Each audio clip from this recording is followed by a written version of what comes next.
मेरा नाम आरती है।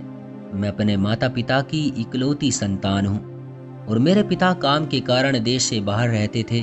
घर पर सिर्फ मम्मी और मैं रहते थे। पापा को एक साल में छुट्टी 1 महीने की मिलती तो वो घर आ जाते थे। पापा के आने पर हम बहुत मज़े करते थे। 1 महीने की मौज मस्ती के बाद पापा वापस अपने काम पर चले जाते थे। हमारी ज़िंदगी बहुत अच्छी गुजर रही थी। पापा अच्छा खासा पैसा कमा लेते थे, जिसके चलते हमें कभी भी किसी चीज की कमी नहीं होती थी। जिंदगी में सुकून ही सुकून था।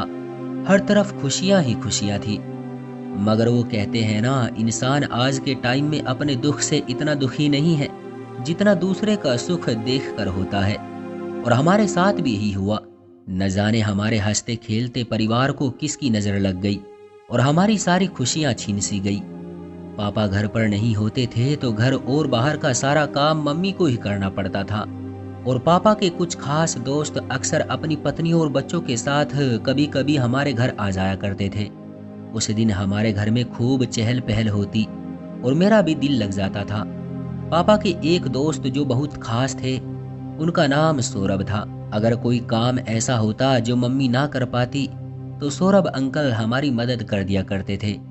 पापा के सभी दोस्त बहुत ही अच्छे थे और सब मुझे एक बेटी की तरह प्यार करते थे। ऐसे ही कुछ दिन गुजरते रहे और सौरभ अंकल का हमारे घर आना जाना ज्यादा होने लगा। और अब मुझे इनका इतना हमारे घर आना बिल्कुल भी अच्छा नहीं लगता था। मुझे बहुत उलझन सी होती थी। मैंने काफी बार मम्मी से इस बारे में बात भी की कि मुझे सौरभ अंकल का इतना हमारे घर आना बिल्कुल पसंद नहीं। इनको बोलो कि वो हमारे घर इतना ना आए। चाहती तो मैं ये बात पापा को भी बता सकती थी, लेकिन मैं उनको किसी भी तरह की कोई टेंशन नहीं देना चाहती थी। और फिर ये बात इतनी भी बड़ी नहीं थी। लेकिन मेरी मम्मी मेरी बातों को मजाक में टाल देती थी। वे हमारे घर हर दिन कोई ना कोई बहाने से आ ही जाते थे। मम्मी इनके साथ बैठकर खूब हंस हंस कर बातें करती रहती, जिसे देखकर मुझे बहुत ज्यादा गुस्सा आता। लेकिन मैं अब कर भी क्या सकती थी। मुझे मम्मी से भी बहुत मोहब्बत थी। अगर मैं पापा को बता देती तो पापा पता नहीं मम्मी के साथ क्या करते। इसी डर से मैं सोच रही थी कि बिना बात ज्यादा बढ़ाए इसको खत्म कर दिया जाए। इसलिए मैं थोड़ा नज़रअंदाज कर देती और अपनी पढ़ाई में लग जाती, क्योंकि मेरे एग्ज़ाम भी आने वाले थे और मैं दिन रात अपनी पढ़ाई में ही लगी रहती। और कुछ दिन बाद मेरे एग्ज़ाम भी ख़त्म हो गए और मेरा रिजल्ट भी बहुत अच्छा आया था। मैं बहुत खुश थी। और दूसरी वजह खुश होने की ये भी थी कि पापा की छुट्टी का वक्त भी आ गया था। लेकिन 2-3 दिन बाद पता लगा कि पापा को अचानक एक बहुत ज़रूरी काम आन पड़ा है, इसलिए वो शायद इस बार छुट्टी आने में लेट हो जाएंगे। जब मुझे बात पता लगी तो मैं बहुत रोई, क्योंकि मुझे पापा से मिले 1 साल हो गया था। और कुछ दिन बाद मेरे स्कूल में पेरेंट्स मीटिंग थी तो मम्मी मेरे स्कूल में आई। लेकिन मम्मी अकेली नहीं थी। दूर से देखने पर पता लग रहा था कि मम्मी के साथ कोई व्यक्ति भी है। मुझे लगा वो पापा होंगे और इन दोनों ने मिलकर मुझे सरप्राइज देने के लिए सोचा होगा। लेकिन थोड़ी पास जाकर पता लगा कि वे सौरभ अंकल थे। उन्हें देखते ही मेरे जिस्म में आग लग गई और मैं वापस स्कूल के अंदर चली गई और घर आकर बहुत देर तक पापा को याद करके रोती रही। और कुछ देर बाद मम्मी और सौरभ अंकल घर आ गए, मगर मैंने इनसे कोई बात नहीं की। मम्मी ने बहुत बार मुझसे बात करने की कोशिश की, लेकिन मैंने कोई जवाब नहीं दिया। वक्त ऐसे ही गुजरता रहा और जब भी मेरी पापा से बात होती तो मैं उन्हें घर आने के लिए बोलती और वो मुझे बोलते कि थोड़ा काम और बाकी है। अब की बार जब घर आऊँगा तो अपनी गुड़िया को छोड़कर कहीं नहीं जाऊँगा। लेकिन मुझे पता था कि वो ये सब मेरा दिल रखने और मुझे खुश करने के लिए बोल रहे हैं। और जब मैं पापा से बात करती तो मेरी मम्मी मेरे पास ही बैठी रहती। मैं चाहकर भी अपने पापा को मम्मी की बात नहीं बता पा रही थी। और दूसरी तरफ मम्मी का ज़्यादातर वक्त सौरभ अंकल के साथ ही गुजर रहा था और सारा दिन मम्मी के मुंह पर सौरभ अंकल का नाम ही रहता और वो अक्सर उनसे फ़ोन पर भी बातें करती रहती थी। मैंने मम्मी को 2-3 बार रोका, मगर वो नहीं मानी और उसके बाद मैं चुप हो गई। खैर 4 दिन के बाद मेरा जन्मदिन था, लेकिन पापा नहीं आ रहे थे। मुझे इस बात का बहुत दुख था कि ऐसा पहली बार हो रहा था कि ना तो वो मेरे रिजल्ट आने पर थे और ना ही मेरे जन्मदिन वाले दिन। मैंने अपनी मम्मी से बोल दिया कि अगर सौरभ अंकल पार्टी में आए तो मैं केक नहीं काटूंगी, लेकिन उन्होंने मेरी बात नहीं मानी। और जब शाम को मैं मेहमानों के सामने आई तो सौरभ अंकल पहले से ही सामने वाले सोफे पर बैठे हुए थे और उनके चेहरे की हंसी से लग रहा था कि जैसे मम्मी ने उनको ये बात बता दी हो कि मैं उनको पार्टी में नहीं देखना चाहती थी। मैं मेहमानों के सामने अब कुछ कर भी नहीं सकती थी, इसलिए मैंने चुपचाप केक काटा और अपने कमरे में भाग गई और कमरे का गेट बंद कर लिया। मगर मेरे पीछे पीछे मम्मी और सौरभ अंकल भी आ गए और मुझे गेट खोलना पड़ा।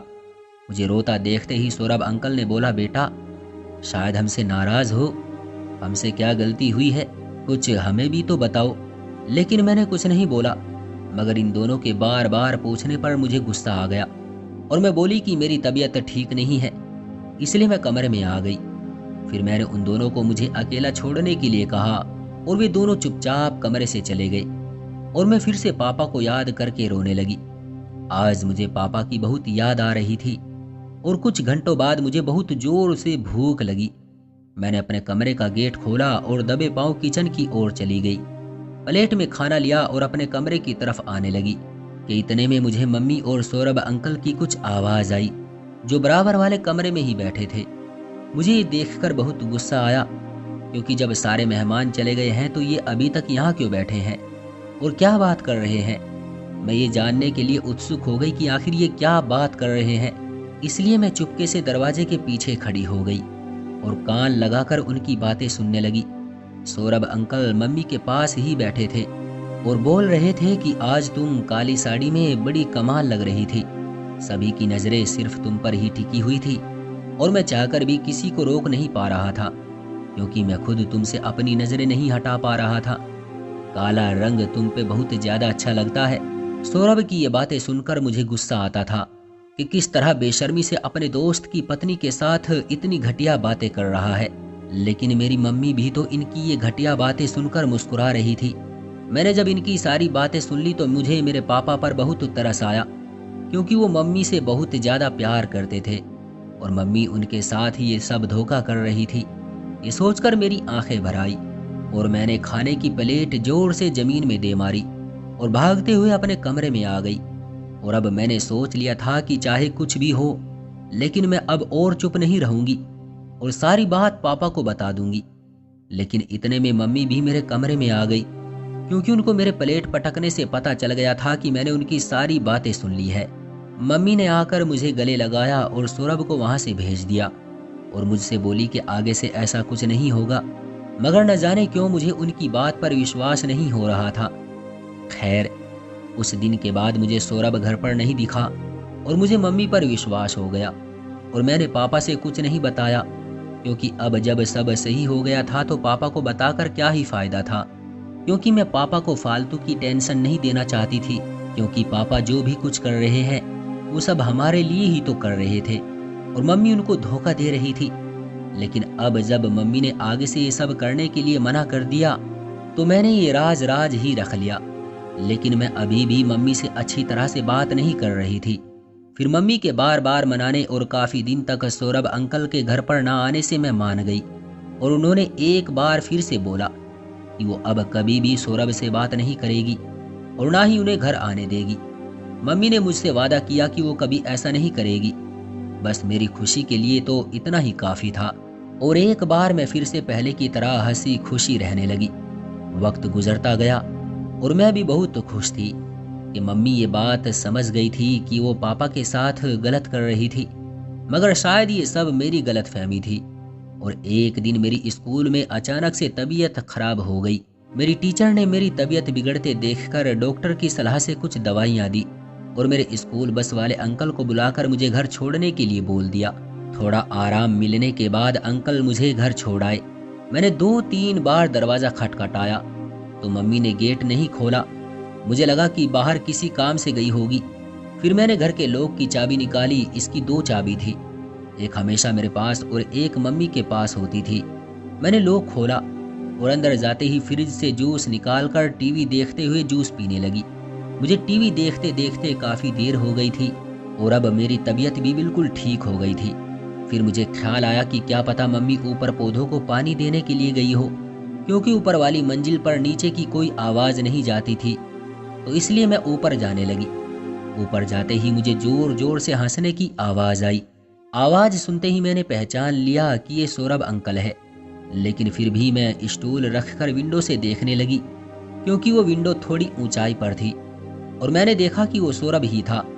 और मेरी मम्मी और सौरभ दोनों बहुत ही ज्यादा गंदी हरकतें कर रहे थे, जिसे देखकर मुझसे बर्दाश्त ना हुआ। और वैसे भी मेरी तो पहले से ही तबीयत खराब थी, जिस कारण मुझे चक्कर आ गए और मैं स्टूल से नीचे गिर गई। और उसके बाद मेरी आंख सीधे बिस्तर पर खुली।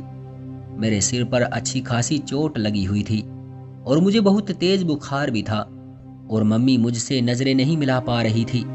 शायद उनको पता था कि मैंने उनकी गंदी करतूतें देख ली हैं।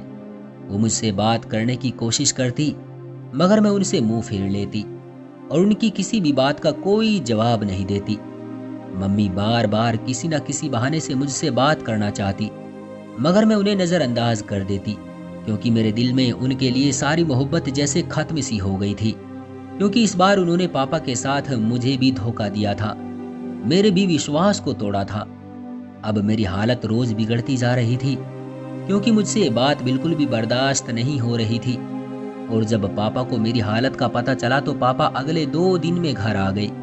जैसे ही पापा मेरे पास आए तो उनके गले लगकर मैं बहुत रोई और काफी देर तक उनको छोड़ा ही नहीं, क्योंकि मुझे ऐसा लग रहा था कि अगर मैंने पापा को छोड़ दिया तो पापा फिर से मुझे छोड़कर चले जाएंगे।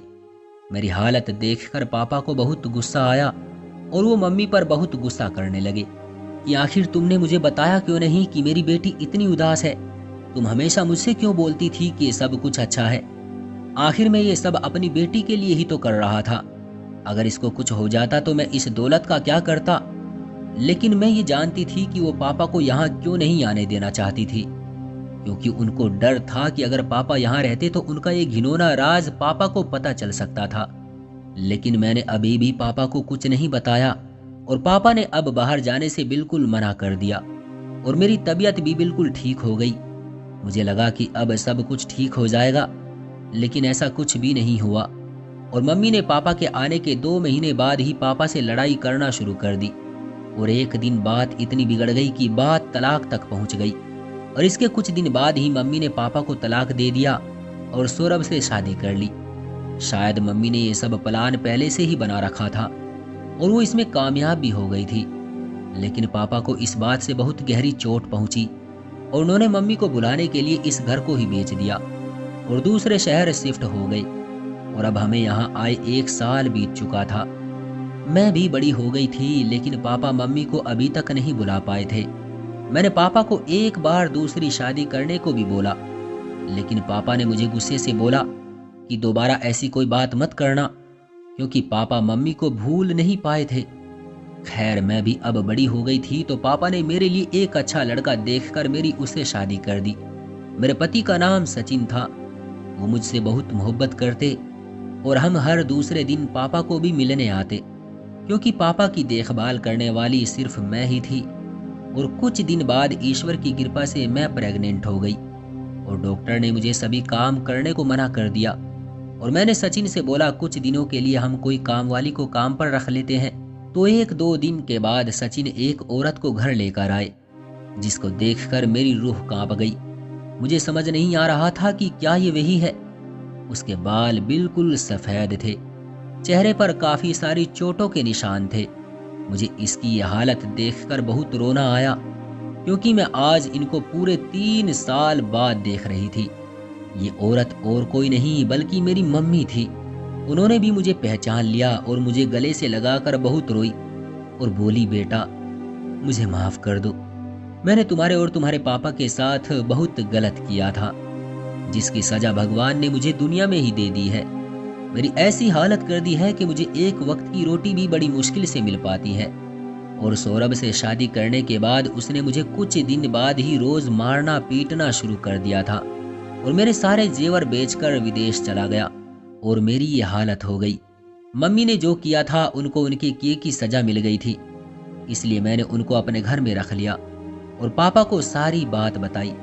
पापा ये सब सुनकर कुछ देर तो खामोश रहे और फिर बाहर को चले गए। फिर जब शाम को आए तो बोले, बेटी भले ही आज वो मेरी पत्नी ना हो, लेकिन वो आज भी तुम्हारी माँ है। उसका अच्छे से ख्याल रखना, लेकिन उससे कहना कि कभी भी मेरे सामने ना आए, क्योंकि उसकी बेवफाई आज भी मेरे दिल को चीरती है। तो दोस्तों, आरती की मम्मी की जिंदगी से हमें ये तो सीखना चाहिए कि आपको अपने कर्मों का फल दुनिया में ही भुगतना पड़ता है।